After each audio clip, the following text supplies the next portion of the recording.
kind of lines erupt from that movement. So we have the Swiss movement here, and then we also have this Melchior Hoffman South German line that goes into the Netherlands.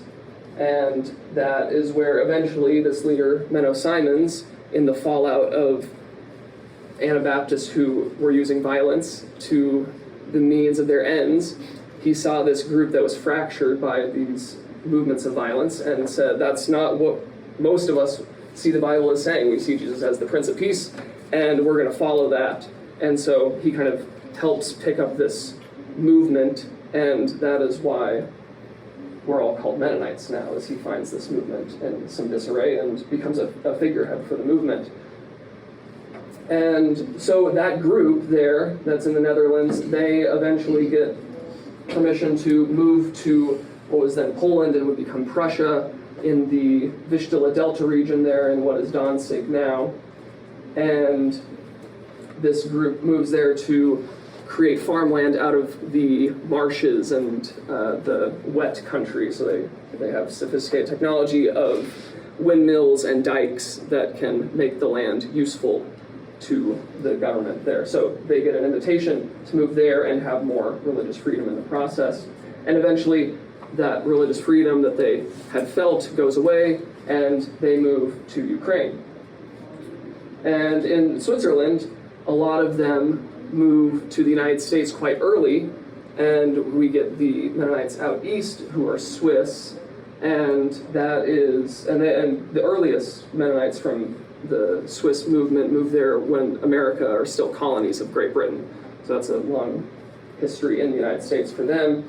And the Swiss Wilhelmians are an interesting mix kind of both groups, how I like to think of them.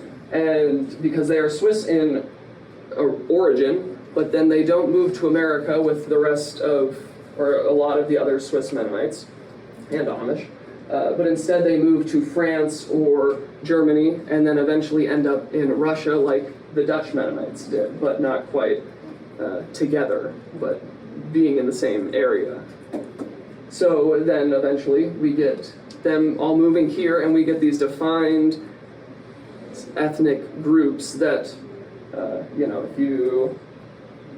if you cross, I mean, you did not cross this line here. This, I don't know where the Turkey Creek is, but anyways, I didn't zoom in far enough to see the Turkey Creek, but let's see, around here-ish is where the Turkey Creek is. You didn't go dating people from Inland because those weren't the right Mennonites. They didn't believe the right things. They didn't do the right things, and vice versa, and you know, gospel and all that stuff. You didn't do that. There were these defined ethnic boundaries that were cemented for a while. But now, I'm not a Swiss Wilhelmian, and I'm here, and I am welcomed by this community. You know, so obviously those boundary lines have gone down a little bit. But these were apparent lines that have now kind of moved away a little bit. So, but we still have, the boundary lines have moved away a little bit, but we still have these two different celebrations with, you know, different speakers and probably a little bit different emphases because our histories are slightly different, but I would emphasize the slightly because if you step back one macro step, we're a lot more similar than, you know, any other faith group to ourselves. So we have that question, but yeah, these two groups began to tear down those boundaries very early on, though, with the creation of the Kansas Conference in 1877. That was all the Mennonites in Kansas were joining together to create that, and that would eventually become Western District Conference. That was in 1877. It was created, and in 1880, the Kansas Conference was held here at the Immigrant House, just a few miles away. And then we have the creation later out of the General Conference, which all of the Mennonites in this area joined, whether they were Swiss Wilhelmian, whether they were Low German, they joined that, and eventually it would become Mennonite Church USA, along with the old Mennonites from out east. And then you also have creations of Bethel College, where right now, those of us of Low German descent or Swiss Wilhelmian descent don't really know much about those things unless we study the history, but we just see, oh hey, we're Mennonites and we're gonna, you know, we have that common shared thing together. And MCC, another thing that brought us together and kind of tore down those boundary lines just a little bit by little bit until now. We have what I'm proposing is the way forward for the church, for the future, with these ethnic boundaries that once were, but are slowly dissolving. And for the young people in the room, unless we diligently studied the Mennonite history, we wouldn't know any of this. We wouldn't know why these old kind of murmurings exist. And I suspect in 50 years there will be less murmurings, especially in this area, I think, because of these institutions that have brought us together. And instead, we'll see each other as a smaller group of young Mennonites. You know, at Bethel, there are Mennonites, there are young Mennonites, but there are not as many as there once were. And so we have, whether you're from Goshen, you're completely, you're Swiss Mennonite, or you're Swiss Wilhelmian from Mount Ridge, or you're from Inman, we all see each other with that common Mennonite identity. And so what I'm proposing is that central to what Kaytlen and Josue will talk about is that we can't talk about our individual Mennonite culture any longer as being rooted in these European divides, because we have people who are coming in from outside of the church, and those divides and those petty murmurings create an in-group. Even if we're fighting with each other, that still makes us an in-group. And the people who are trying to come in from the outside, who might see our peace theology, who might see our commitment to justice and to biblical understandings of the Bible, they might see that, but then they see all these murmurings and they might get scared a little bit. They might back off. So, my or your ancestors, we can talk about those, and that's what I have done here. Talk about my ancestors that root me back to the beginnings of the Mennonite faith. But what I have tried to adopt into my vocabulary, and sometimes I'm successful and sometimes I'm not, is the word faith ancestors. Because Kaytlen might identify with the faith of the Mennonite church, and so that means her faith ancestors are the same as mine. We can all then see, oh, this is the beginning of the church. These are the beginnings of the theology, of the understandings, and the beginning of these core Anabaptist values that rooted the movement of the Anabaptists then, and that is how I would propose we move forward, is identifying these core Anabaptist values and having that as the thing that defines our culture. So it's not the hallmarks of what food we eat, but instead it is the fact that we have chosen adult baptism, and that was, now it's a thing in Protestant denominations to have that, but that was not a thing at the time, and that makes our church this radical reformer church. Communal discernment in Scripture and in all that we do. If we are not living in community as Mennonites, we are not living in faith. That's what we see. We can't live alone in faith. We can't interpret the Bible alone. And so we must be in community to discern. We have non-coercion and non-violence at the center of our church. We cannot force someone to believe something. We will not charge with a sword at those who do not believe and say, hey, if you don't join our church, we're going to kill you or make your lives very hard. We can't do that. And we have simple living in our understandings of Scripture and of our lives. And then also, of course, separation from the state. That was one of the hallmarks of the initial church, is that Menno Simons was out fleeing for his life because the state church wanted him dead, while they were in, they had lavish living and, they had all this stuff. And so Menno identified that, well, you're still a state church, you reformed, but you're part of the state still. And that comes with violence, that comes with all of these ways to move away from the gospel. So I would say our faith ancestors is how we move forward with these divisions. It is not the individual ethnic background that defines us no longer, especially in the future, but is instead these common Anabaptist values and how we define our lives based on our theology, not the European culture.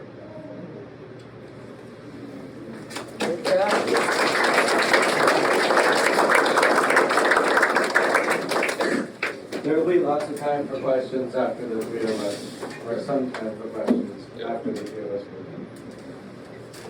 Well, hi, my name is Kaytlen. My last name is Keough. I know it looks a little weird, but it is Irish. So that's all. That is what I know. So I just wanted to give a little background to me. As Peter has already mentioned, I did not grow up in a Mennonite church. I actually grew up not going to church. So my family did not have an organized event on going to churches on Sundays. I'm from Albany, Oregon, which I found out later is a little Mennonite pocket, which is just great time, great placement for me. The church that I did attend was a Southern Baptist church. I went like when I was 8 and 9, and they had a very fire and brimstone approach to preaching. And as a 9-year-old, that was incredibly impressionable upon me.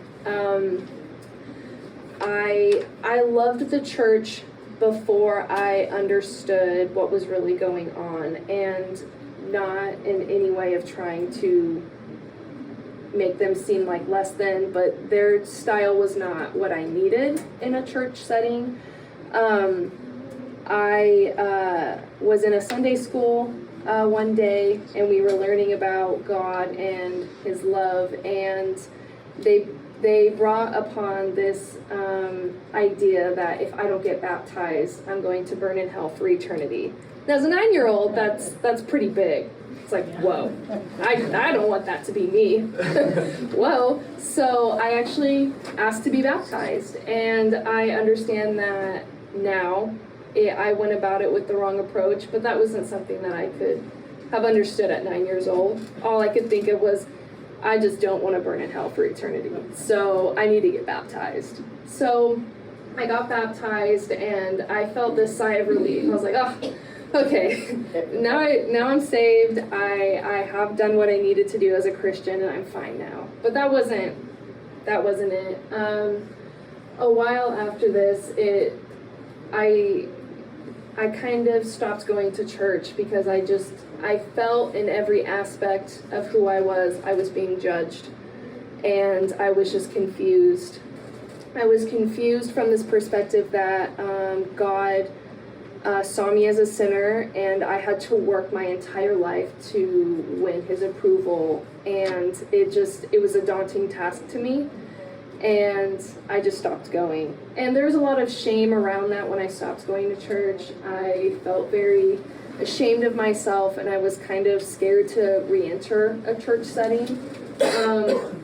But I loved God, and even if I didn't attend church, I always went to God in times of need. So I remember going to church with friends or neighbors. My grandpa went to a Nazarene church. It was a wonderful experience.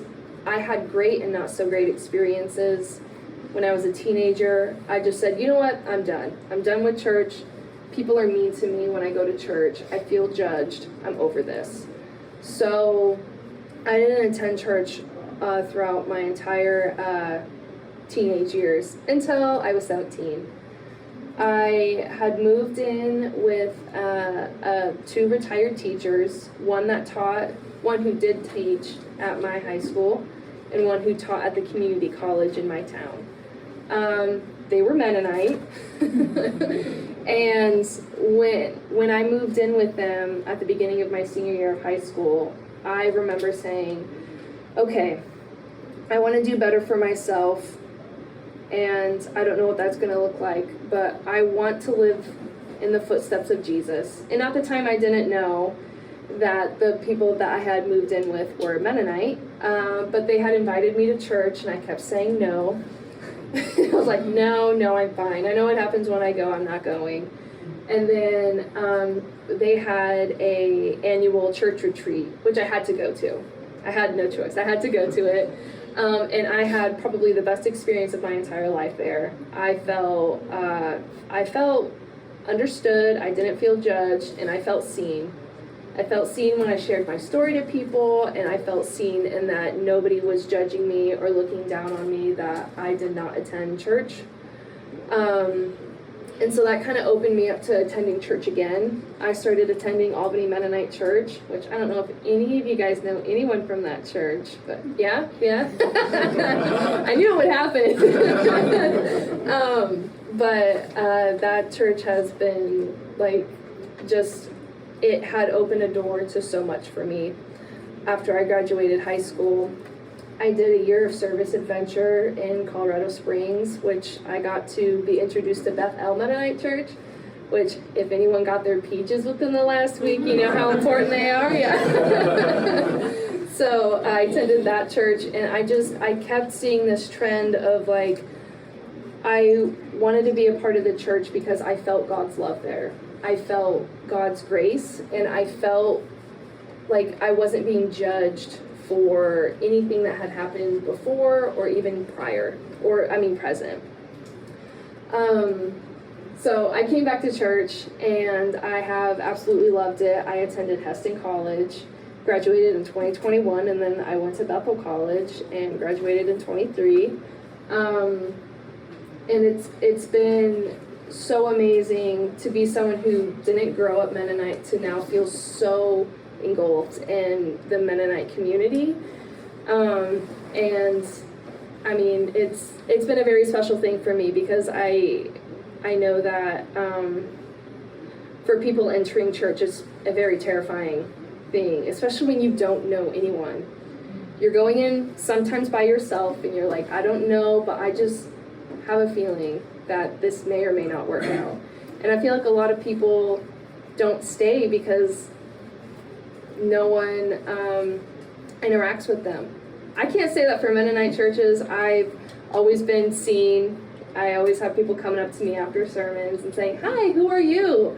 Where are you from? And so it's always been so wonderful in that extent. But I also know that because of how tight-knit the Mennonite community is, it's sometimes it can work and sometimes it can't for people who are outside of the church. And not saying that people have been unwelcoming, but I feel like with personalities of people, I think it's really important to continue to interact with people who are not a part of the Mennonite church.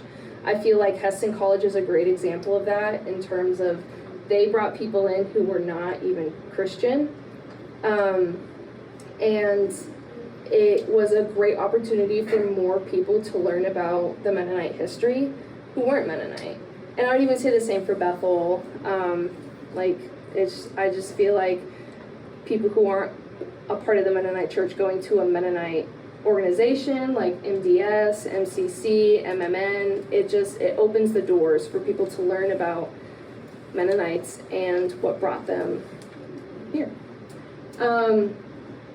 Some of the other reasons why I joined the Mennonite church, and the biggest thing for me was Anabaptism.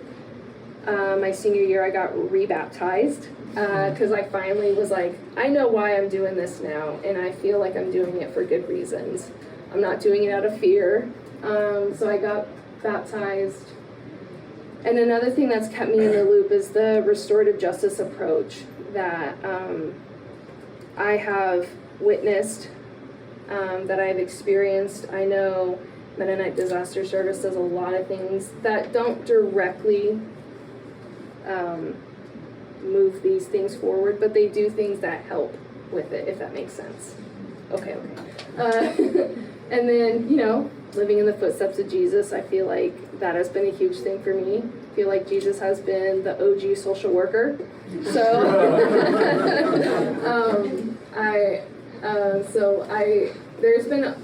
this is just a little snippet of what makes being a part of the Mennonite church so important to me. But yeah, it's a little bit about me, and I'll pass it off to Josue.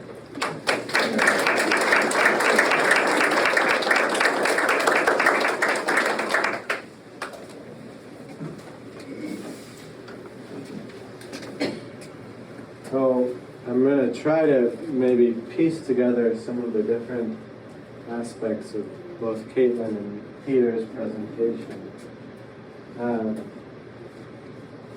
So I want to start the way both Kaytlen and Peter started, with the importance of identity, the importance of our backgrounds, where we come from, our history. These are all important to who we are, to our identities. And I think our identities are then important to how we interact with the world, how we express being Mennonite, how we live out our faith. So I won't go quite as in-depth as Peter did, but it was great. On my mom's side, I am a Swiss Bohemian Mennonite, so a quarter of my blood is Swiss Bohemian. On my mom's dad's side, I am a descendant of the Dutch Mennonites. On my father's side, I am a descendant of the Kekchi indigenous people of Guatemala, with a few wealthy landowning German men thrown into the mix. So these are all very important pieces of my identity. They're very important pieces of how I express being Mennonite. Now, when I think about the future of the Mennonite Church, I think our identities are really important, and they are significant because the future of the Mennonite Church is global. Recognizing and living into who we are is essential as we learn to be neighbors and siblings engaged in an international Mennonite community with people who are very different from ourselves. So I want to speak briefly and introduce what I mean by the global Mennonite Church. So this is a map from 2022 of the congregations and the Mennonites throughout the world. So you can see that there's a high, the laser? Maybe? It's on way. Oh, it's towards me now. All right. So there's a high concentration in Asia, Africa, Central South America, and North America. Most Mennonites today on a global scale live in Africa. Most of them are indigenous African women. In Asia, in Indonesia, some of the first Mennonite missionaries arrived from the Netherlands, and since that beginning interaction with the world, Mennonite congregations have flourished. A lot of these congregations that you see that exist as a part of Mennonite World Conference are native congregations. That means that they don't have a direct tie to mission work. So the Mennonite Church is a broad and diverse world coalition. It's a broad and diverse group. So that's what I mean by the future of the global church. The future of the Mennonite Church is global because most Mennonites don't just live in Europe or in North America. And I hope that this global future is something we can embrace. I'm optimistic about the new colors and the new people who are enriching the Mennonite Church. And there are two big reasons why I say this. First, because I believe that we can all be enriched by the new perspectives entering the Mennonite Church.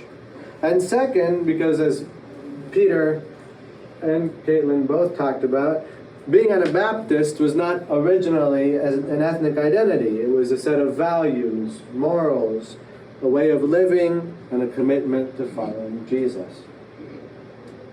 And I think these ideals propel us to a global Mennonite church, to engage with people from very different backgrounds and to be a part of a global community rooted in these ideals of Anabaptism. These ideals that have sustained Anabaptism, that started it, and that I think are essential to its future. Anabaptist theology has laid a foundation that has made this global church possible, that has made the welcoming and inclusivity of the church a reality. I want to return now to the identity piece where I started, and I want to add a little complexity to it. Our identities are shaped by the people we interact with, by the places we live, the choices we make, not just by our ancestors, by our blood. Our identities are complex and complicated.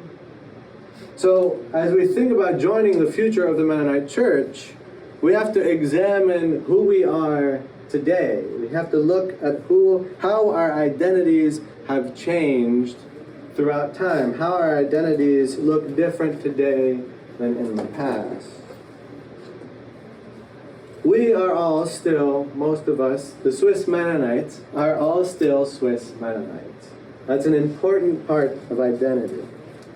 But when our ancestors got off the boats and accepted indigenous land stolen by the federal government, sowed their crops to make a living, entered the public school system, and abandoned their Low German language and tradition of Stilem and Lande, they began the process of being absorbed into and then adapting an American identity of whiteness. That was a big sentence, but I'm going to say it again. When our ancestors got off the boats and accepted indigenous land stolen by the federal government to sow their crops there to make a living, and they entered into the public school systems and abandoned their Low German language and their traditions of De Stilem and Lande, they began the process of being absorbed into and then adapting an American identity of whiteness. White Swiss Wilhelmian Mennonites who want to join the intercultural and interracial future of the Mennonite Church will learn to be Mennonite and engage with the Church not only as Swiss Wilhelmians, but also as white people. That means recognizing and struggling with the powers and privileges of whiteness. The future of the Mennonite Church is global. It's diverse, and it needs you, and it needs me. So let us move together into this new church, embracing our complex identities. Thank you.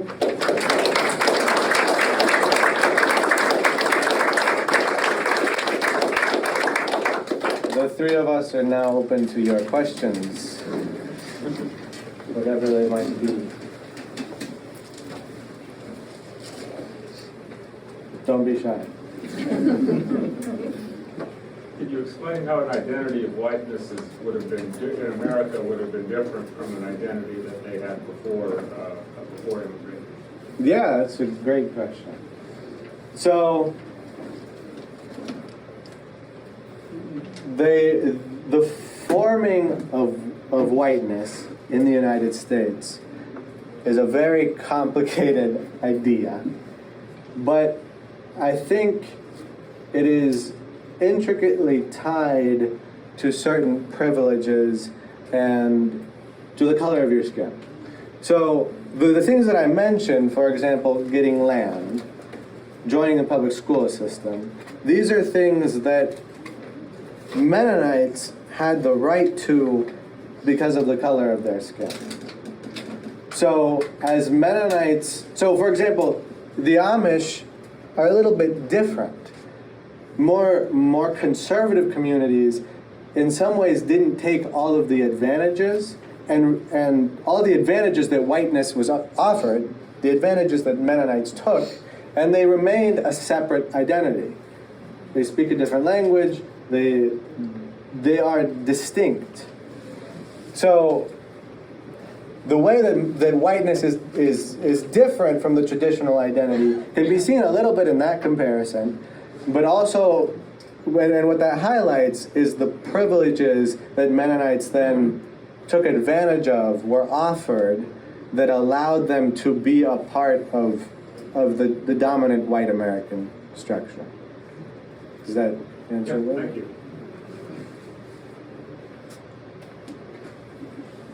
There's a lot of great books too that you could read that would explain that a lot better than I can.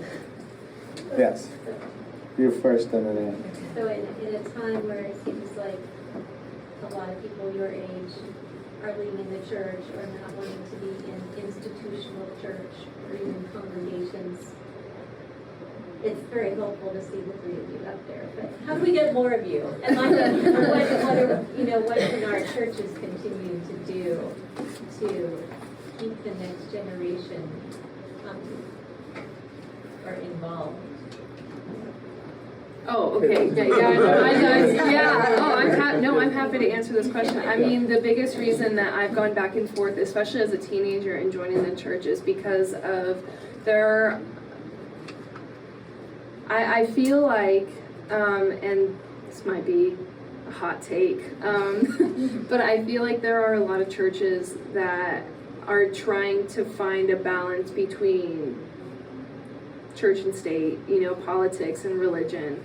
They do unfortunately play a larger tie together, and I feel like what would bring a lot of the younger, adults back into church is that kind of, that approach of, come as you are. We're not going to judge you if this, that, or the other. And I feel like there are churches out, even just in general, that tend to just get down on specifics when it comes to those things. And I feel like if there's more of a distance and maybe more of a we're just here to be with God, we're not here to be political, I feel like that would be a huge thing. It would be for me, but I know that other young adults would probably say different. But that's I don't know if you guys wanted to add anything to that. This way. Yeah, there you go. The first thing I would say was that Jesus had 12 followers. That's not very many people. I think that the size of your church is important, but it's also not everything. And I think some people don't want to be a part of the church, and there's nothing you can really do about it. I think that the question I prefer to ask is, how do I want to be a church? And how can I follow Jesus? And my faith would say that then the people who want to join it will come. And I think I find that question more inspiring than how do I make people like my church? I think what I think about is the whole importance of community, Yeah. being Mennonite. And you have to, if you're not going to be in your church community, you have to find a different way to be a Mennonite community. Yeah. So Okay. sometimes I feel like young adults are missing out on that community because they're not taking part in it. Yeah. And they have to figure out another way to find their community.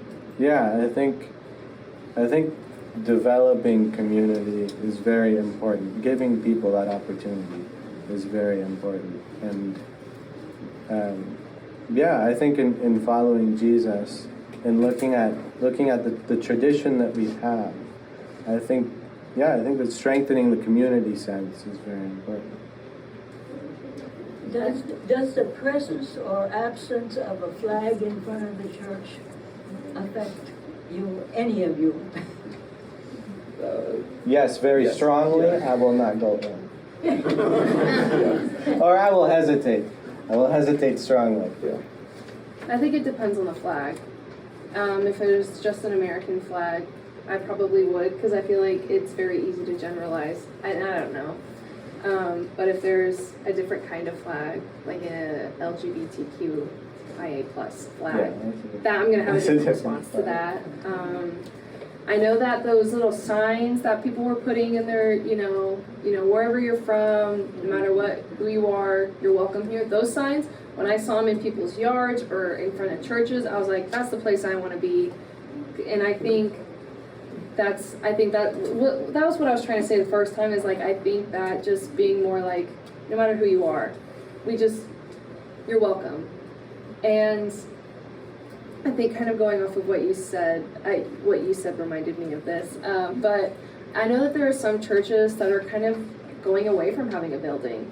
They're renting spaces and they're getting together and having more than just a church service. They're having a community event so they could have people in community together. I know that for me, if I heard that there's a service that was like a hike and then a service or something similar to that, like I would be like, how do I get involved in that? I feel the closest to God when I'm out in nature, so I feel like sometimes being in a building, I'm just, there's some disconnect, but I'm going on a rabbit hole now, so. Yeah,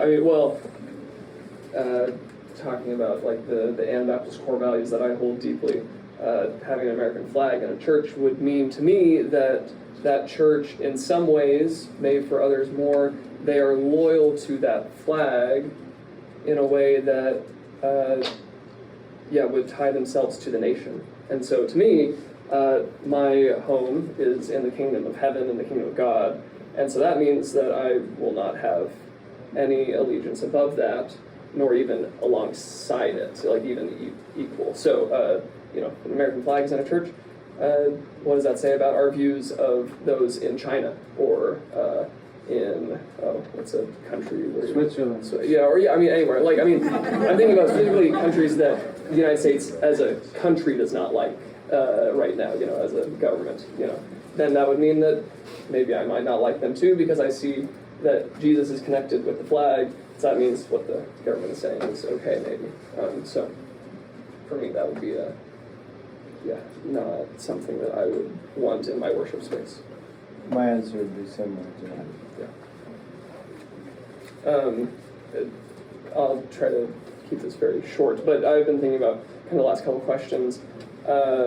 With politics and identity, I think being open to evaluating that and like identifying identity and what we've been talking about, like we're identifying our identity, and so I think that is important to a church. So like we're talking about politics and church, if you're, however you're going about that, if you're open and honest about that transparency might be something that would at least allow people to openly see what you are instead of having it be the undercurrents behind closed doors.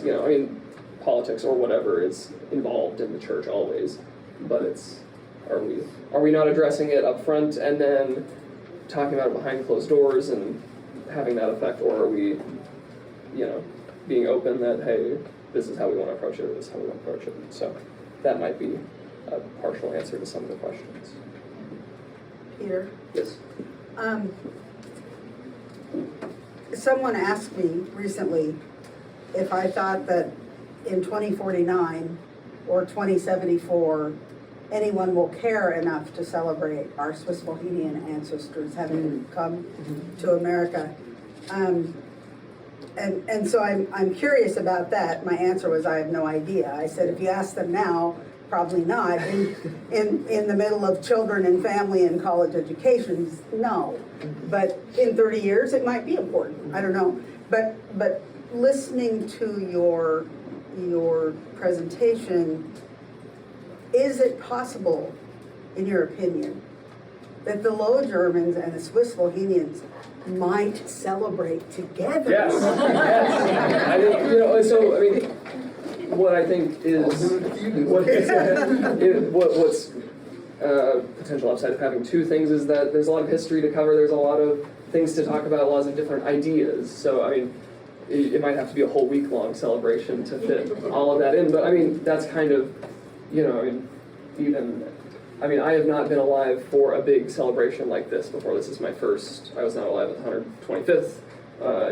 So that was in the 90s, and I was born in 2002 when MCUSA was officially created. So so it's a big thing. But so because of my lack of experience with these type of events, it was interesting when I was like, oh, there are two events for these two groups of Mennonites that are very similar to each other in a lot more ways than maybe the celebrations would let on.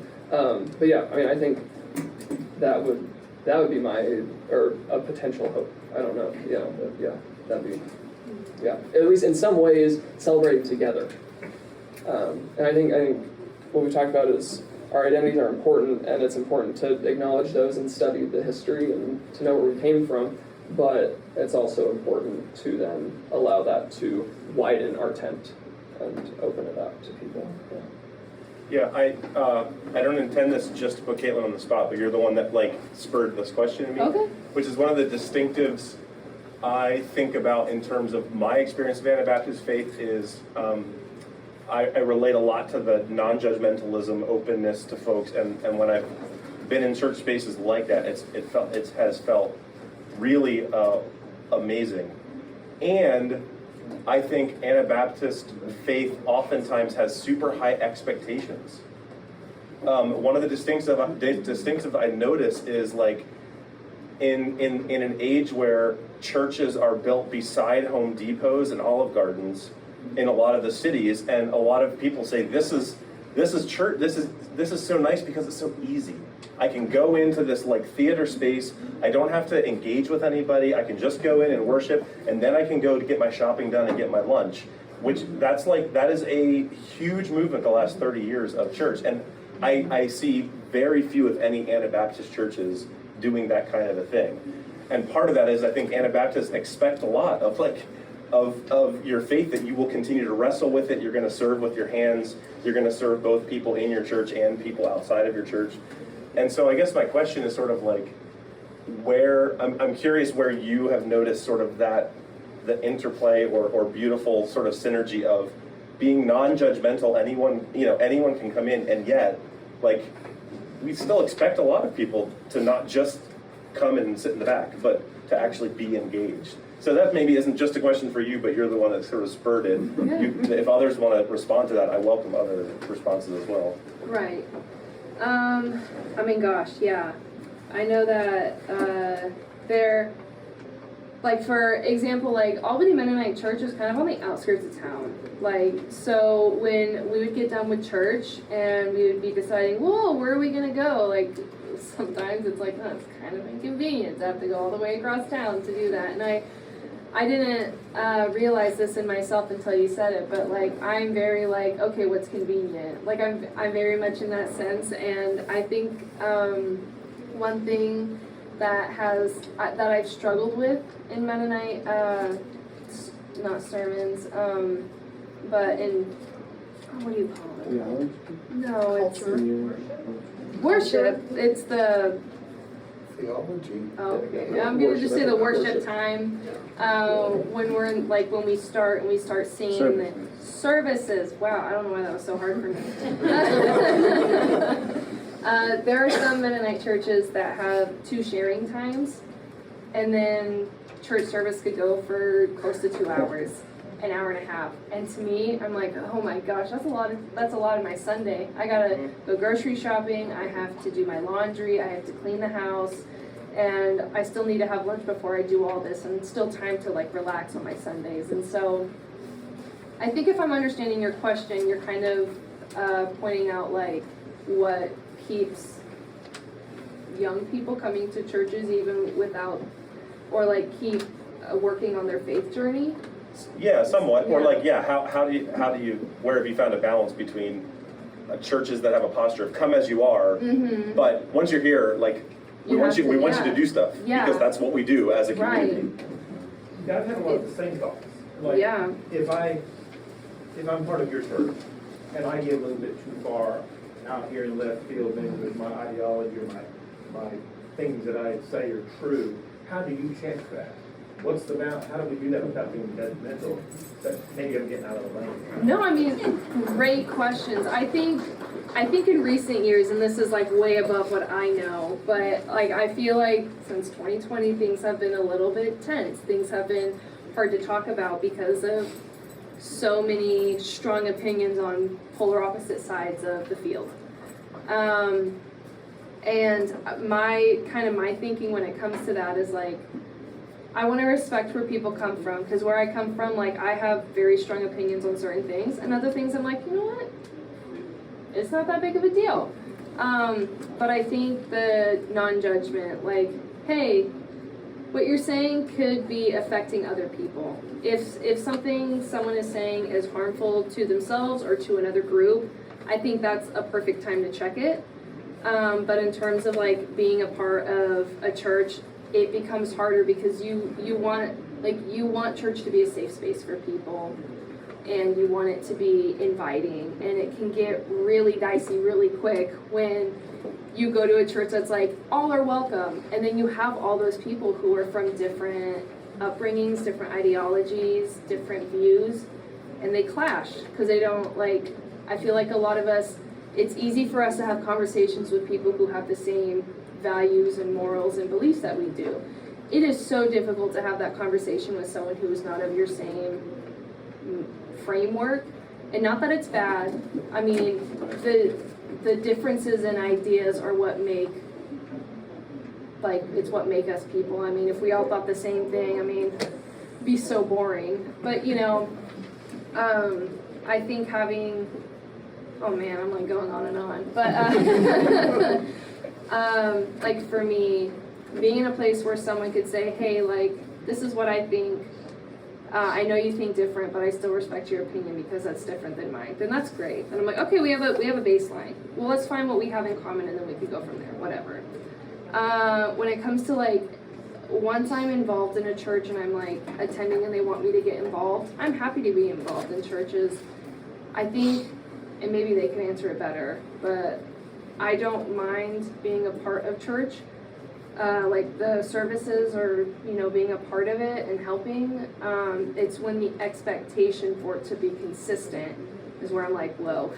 Well, I just want to sit and enjoy the service sometimes, or, you know, sometimes I realize that I've had a very long week and I didn't have enough time to refresh myself during the weekend, so I'll do something that's related to my faith, but I won't go to church. Because maybe I just need some time away. Like, I just need to recharge myself from people. And I love that I can come back the next Sunday and they're like, hey, it's so great to see you again. Like, it's like that, yeah, non-judgment. But I don't know if I answered your question, because it was pretty long of a... Yes, it was. I apologize. Hopefully that answered both your questions, but yeah. Are we out of time? Thank you. Thank you. Yes.